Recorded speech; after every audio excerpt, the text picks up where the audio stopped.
Salut la compagnie, on se retrouve comme promis juste après la vidéo de la semaine dernière. Je sais pas si vous l'avez vu, mais en tout cas moi ça fait 5 minutes que j'ai fini de tourner. Et là je suis en train de préparer l'azote. Alors je mets en petite cuve parce que j'ai besoin de 3000 litres grosso modo par parcelle, plus le mélange que j'ai déjà. Donc je vais pas prendre la grosse cuve. Donc là on va transférer ça. D'ailleurs j'ai plus qu'à mettre en route, tout est prêt, mais j'ai l'impression qu'on va se prendre une drache. Encore une fois, changer. Et là j'ai eu un petit tour d'azote. J'avais mis la tubulure un peu trop basse, j'allais dire, le cubi pas assez haut, et puis ça m'a coulé dessus. Donc voilà un peu l'effet azote liquide sur la combi. Bon, heureusement que la combi est lavée, on pourra toujours l'enlever, mais là le son là il caille. Et là, le temps s'annonce quand même assez mauvais, donc je pense qu'on va pas continuer longtemps notre petit boulot. Bon, bah on verra bien ça. Allez, moi je vous laisse, je vais continuer à remplir. Donc là, ouais, je mets de l'azote, je mets aussi, on va le voir, un autre cubi dans la plantation pour accompagner et préparer la plantation de pommes de terre. Bon, le plan a été coupé la semaine dernière, vous l'avez vu normalement, si vous ne l'avez pas vu, vous pouvez retourner voir la vidéo. En tout cas, il est dans les bêtes là-bas. Prêt à partir, on va voir si on peut tourner avec ce temps. Bon, bah, je vais revenir charger les pommes de terre. Bah ouais, on est en train de se prendre une drache. Le radar nous indique qu'on va s'en manger une belle petite et c'était déjà tout juste à préparer. Et bah voilà, donc ce qui est prêt, c'est déjà ça. Mais en tout cas, on va pas finir de planter patates. Donc on se retrouve peut-être demain ou peut-être après-demain ou peut-être encore après-demain.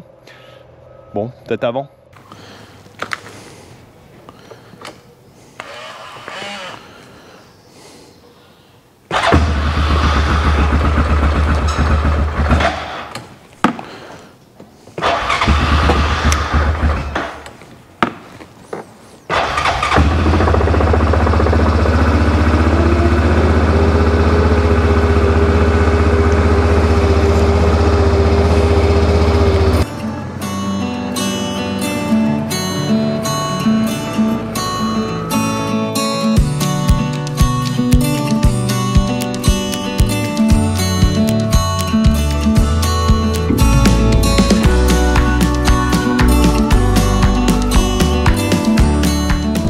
Bon, je vais essayer de faire gaffe de ne pas me faire électrocuter. Là, je vais installer donc tout simplement mon nouvel outil de chez Sencrop pour pouvoir maîtriser aussi l'irrigation un petit peu mieux. Et puis le vent, on va voir ça, je vais déjà l'installer et puis je vous en reparle.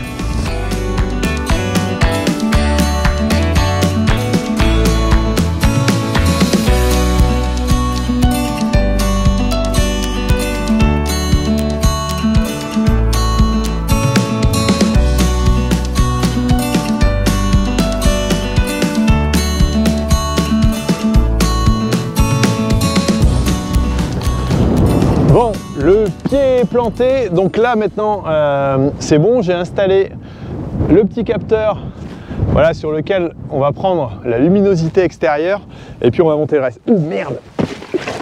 Oh purée, il y en a qu'un pour faire des conneries pareilles. Bon, j'espère que c'est bien étanche. Ouais, je pense. Bon, allez, on va monter aussi, donc tout simplement, alors je sais pas comment ça marche, ouais ça doit être comme ça, l'anémomètre pour voir le vent et le sens du vent. Et il va falloir l'orienter aussi je pense. Ah ouais. Mince. Avec la boussole, ça ira mieux quand même avec la boussole pour voir si le sens du vent est bon. Bon, sachant que le nord il est bien par là. Ouais, je suis à contre-jour, c'est normal.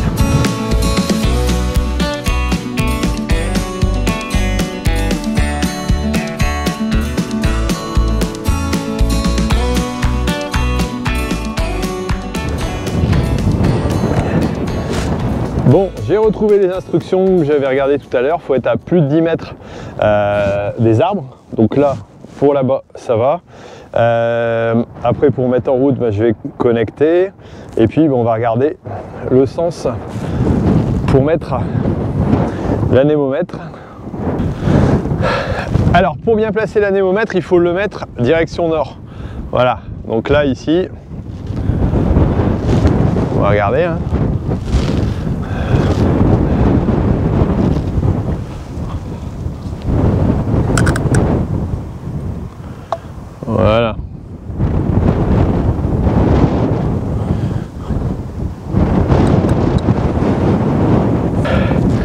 Voilà, ça c'est bon, j'ai plus qu'à serrer, même la petite clé elle est fournie.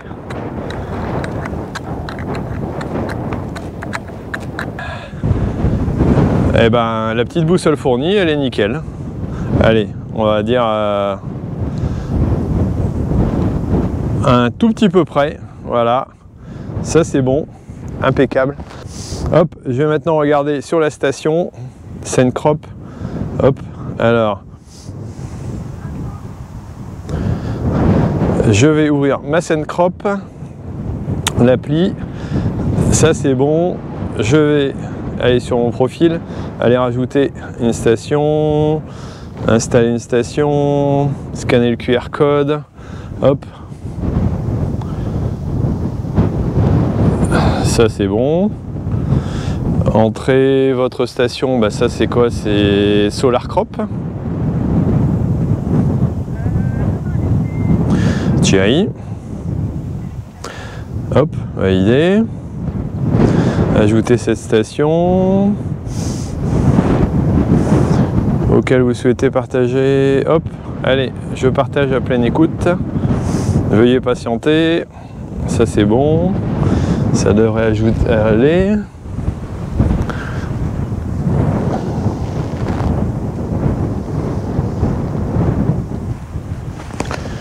Station ajoutée. Ajoutez une autre station. Hop, QR code. Hop. Le nom de la station, ça c'est WinCrop. Thierry. Thierry. Oh, Thierry. Validé. Ajouter cette station. Hop. J'ajoute à pleine écoute. Et hop. Je patiente un petit peu. Alors je vais vérifier. Mais ici, ma bulle est pile poil. Nickel. Hop. Ajouter une... Non, pas ajouter une station, pardon. Je me suis gouré. Hop. Normalement. SolarCrop Thierry. Anémomètre X. Pluviomètre. Bon, pour l'instant, SolarCrop et WinCrop vont prendre certainement. Et je vais pouvoir les installer après. Voilà, ça va me servir plus tard. Pour tout simplement l'irrigation, donc des pommes de terre qui seront de l'autre côté. Mais bon, ça je vous en reparlerai un petit peu après. Bon, moi je vais rentrer parce qu'il caille. Bon, ça va. Franchement, j'ai pas mis longtemps, une grosse demi-heure, allez, tout casser pour installer ça. Et encore parce que je suis pas trop dégourdi. Bon, allez, on se retrouve, j'espère après pareil, pour les patates quand même si on se les gèle. Allumez le feu. Ouais, ok, vous comprenez que je sois pas chanteur. Vaut mieux que je sois agri-youtubeur, hein, les gars. Bon, dimanche matin, j'ai pas l'habitude de bosser le dimanche, mais quand il faut, il faut. Voilà, et là, je vais aller préparer pour pommes de terre. On a eu un peu de flotte, vous voyez comment c'est humide ici, mais le dessus est à peu près bien, et le dessous est pas trop mauvais non plus. Alors, j'ai le choix entre deux outils à mettre sur le tracteur. Vous allez me dire lequel choisir. Le vibro, voilà, pour démarrer un peu au-dessus et faire un petit peu de terre, ce qui serait pas mal. Ou ici, le décompacteur, voilà, ou plutôt fissurateur, outil Actisol, qui va pas trop mal, que je peux mettre aussi derrière. Voilà, les conditions sont que les fonds sont assez bons, mais la préparation et les labos ont été difficiles après les... Comment c'était quoi déjà? C'était des choux-fleurs. Voilà, donc ici j'ai ça ou l'autre. Alors pendant que j'attelle et avant que j'arrive au champ, dites-moi lequel je vais choisir. Je vous ai donné un petit indice en disant que les fonds étaient bons. Bon, je vous dis pas la suite. Donc voilà ce que je vais essayer de faire. J'attelle ça et puis on se retrouve tout de suite. Donc le temps que j'attelle, vous me mettez dans les commentaires quel outil je choisis, fissurateur ou vibroculteur. Il y a des adeptes des deux, hein. Il y a des mecs qui adorent le vibro. Bon, moi je démarre et puis vous mettez ça en commentaire tout de suite. Trichez pas parce qu'après vous allez voir l'outil. Et puis on se retrouve au champ.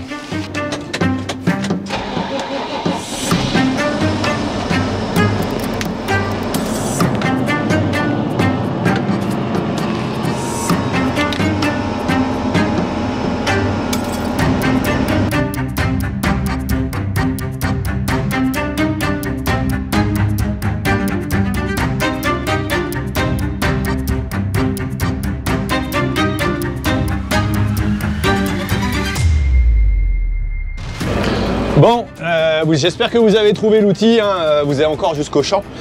Celle-là, si je me la prends, eh ben, je vais pas être bien. Mais je pense que ça va passer à côté.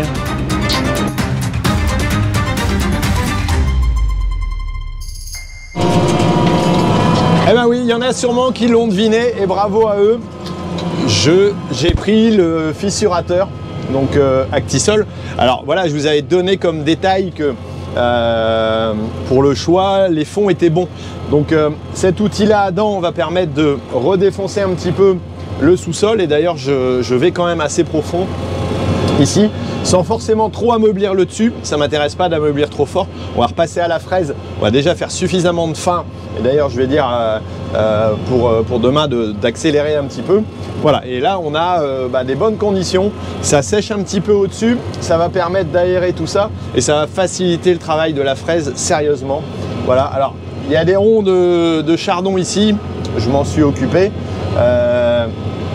Voilà, et là, on va aller faire un petit tour dehors pour vous montrer les réglages que j'ai mis. Hop, frein à main, on descend à l'envers et on ne pomme pas ses gants. C'est mieux. Voilà, donc là à l'avant, je gratouille vraiment le dessus, mais l'outil sert plutôt de masse qu'autre chose, hein, parce que là, je ne vais pas m'amuser à aller travailler du disque plus fort qu'il ne faut. Ici, le but du jeu, c'est pas de leur défoncer. On voit le sol est déjà suffisamment plaqué. La pluie a complètement tout plaqué. Mais ici, on arrive à avoir voilà, une belle qualité. Si je serre la motte, j'arrive à la faire partir. Donc, au niveau du sol, c'est bon en termes de ressuyage. Surtout qu'ici, c'est assez facile. Et si je creuse, voilà, ça va me permettre d'avoir une profondeur de travail ici aux alentours de 25 cm. Alors j'ai bien relevé l'outil derrière, je ne cherche pas à niveler et à travailler, donc les rouleaux ne travaillent quasiment pas et je travaille avec le relevage légèrement tiré. L'outil est presque plat, d'ailleurs il est un petit peu en avant, mais bon, ça c'est pas forcément méchant, donc les dents de devant vont travailler un petit peu. Je pourrais relever un petit peu, mais ça permet d'appuyer sur les roues et de gagner, voilà, en ayant dégonflé les pneumatiques, tout simplement de gagner de la pression au sol et d'avoir un peu moins de patinage. D'ailleurs, on va regarder ça tout de suite. Je mets un petit peu l'accélérateur comme ça en fourrière.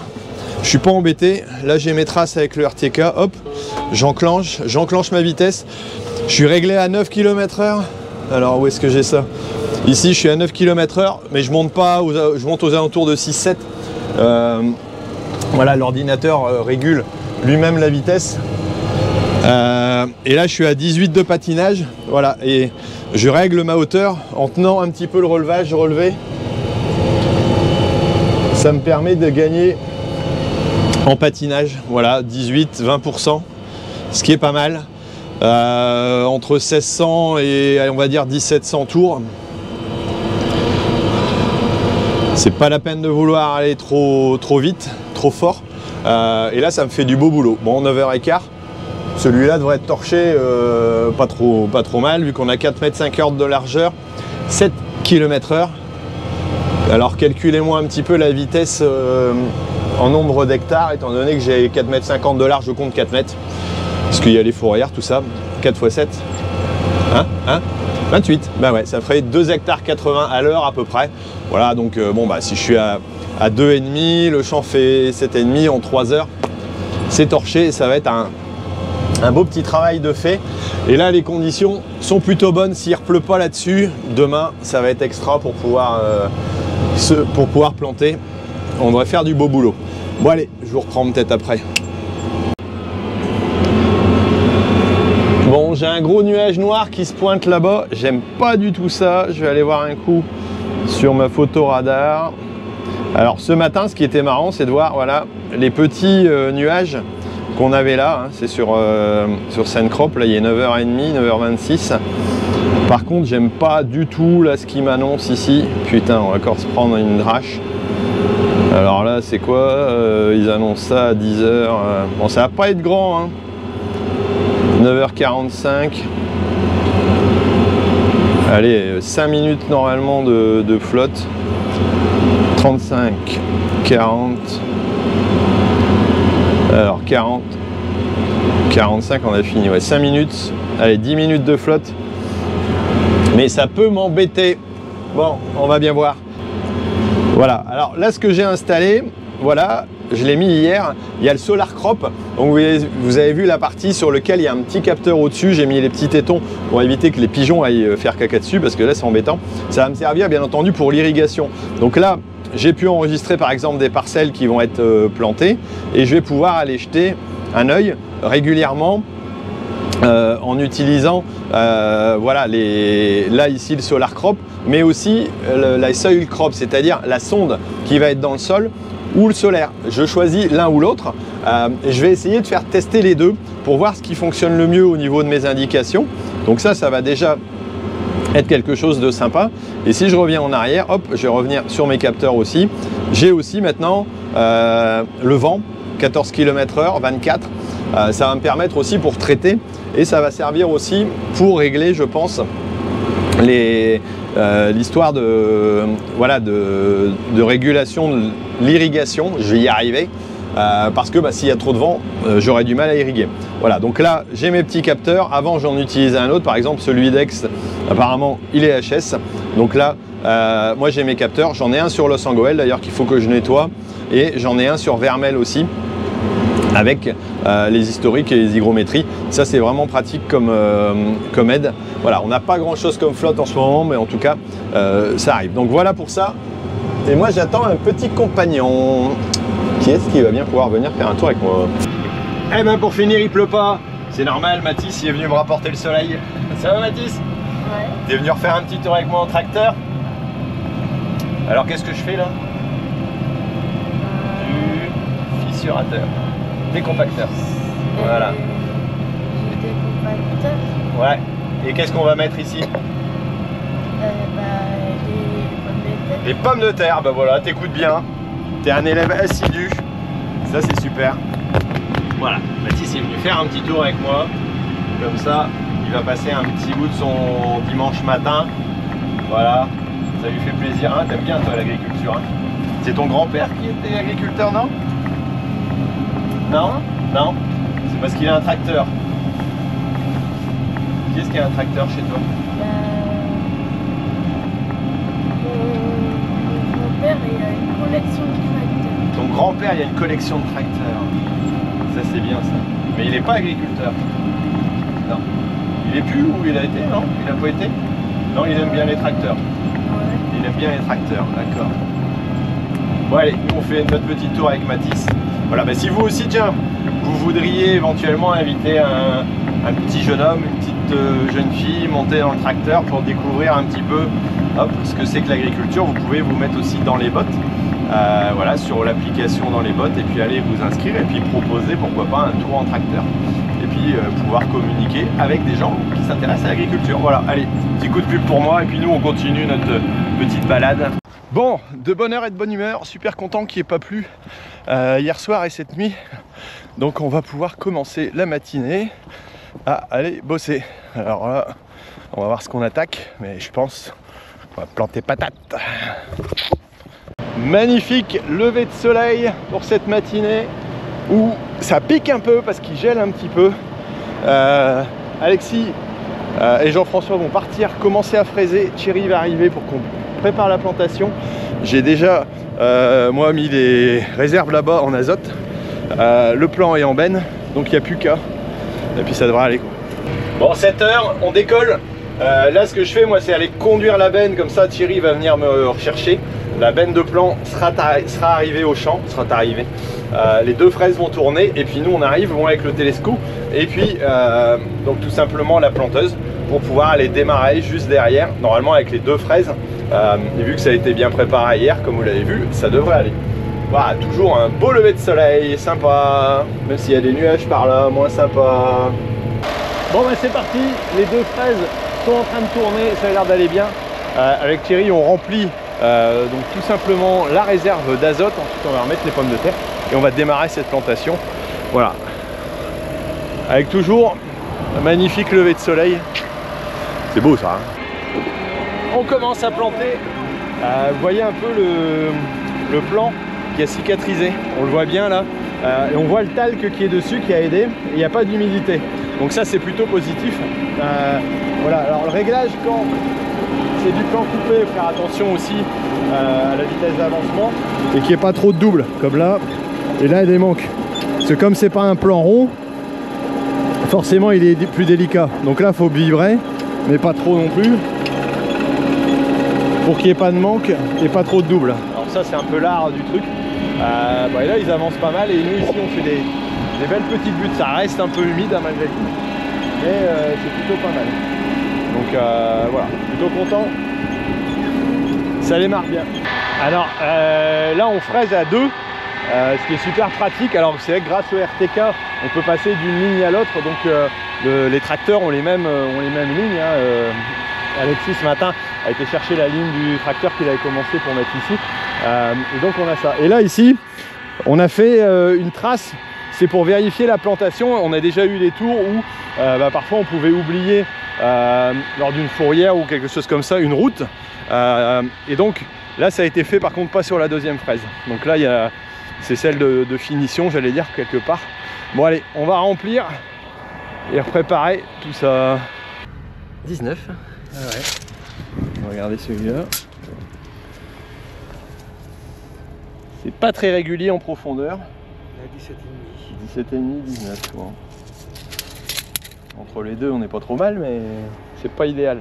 Après, la pomme de terre va rouler un peu moins bien, étant donné que forcément, si elle tombe sur sa face comme ça sur le côté, elle va pas rouler jusqu'au fond. Donc on peut avoir des différences de profondeur lorsque ça va passer dans la goulotte là-bas. Hop, on va profiter d'être à l'arrêt ici. Voilà. Donc dans le creux, forcément, c'est un peu moins régulier. Après, c'est recouvert ici par les disques. Et ensuite, la cape fait la finition. C'est à combien aussi là? 19 chez ta l'autre. 19 aussi. Bon, on va essayer de vérifier ça.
Bon, tu vas nous faire des belles images, Guillaume? Bah ouais, il faut, toujours. Bon, là, il y a Alexis qui est parti. Bah ouais, on a suffisamment avancé au niveau du fraisage. Donc là, il y a Jean-François qui reste à finir à fraiser. Là, il repart pour un autre collègue. Il est quelle heure? Ouais, il est un petit 10h moins le quart. Donc voilà, hop. Salut. Il est reparti. Ça va laisser le temps à Jean-François de finir, de faire les fourrières aussi et de bien finir correctement. Et nous, on va continuer la plantation. Alors, pour vous expliquer un peu ce qu'on a fait là juste avant, c'était tout simplement la mise en place à la fois de l'azote. Alors, l'azote, je l'ai mis dans des cuves, voilà, comme ici, en provisoire. Et ici, c'est tout simplement la potasse, donc pour améliorer polyphosphate. Bon, bah là, je me suis gouré. C'est du phosphore. Là ici c'est du phosphore, donc tout simplement pour mettre aussi au pied directement de la pomme de terre, hein, grâce à des systèmes de distribution. Donc on rajoute ça, on le met à l'avant, comme ça ça va nourrir la plante au plus près, ça évite les déperditions et ça a une meilleure efficience et ça au pied en général j'ai un meilleur résultat voilà, avec ce type de produit là. Je ne l'avais pas mis l'année dernière mais cette année j'en remets et là on met dans les petites cuves pour que ce soit plus pratique. Bon là je vais remplir encore du plant de pommes de terre. On va finir ça et puis moi je vais vous laisser parce qu'après je m'en vais. Je vais laisser finir Emilien la plantation. Séminaire co-farming, bah ouais. Vous allez voir bientôt aussi cette semaine la vidéo, la première du Tour de France, donc de la plus belle ferme de France. Donc n'hésitez pas à la regarder. Normalement elle devrait sortir dimanche si tout va bien. Donc voilà. Je vous tiens au jus. Et puis, écoutez, moi je vous laisse. Très content de pouvoir avancer en espérant que ça puisse avancer aussi chez vous. Allez, à très bientôt. Et puis, surtout, n'oubliez pas, l'agriculture mérite d'être expliquée. Ça faisait longtemps que je ne l'avais pas dit celle-là.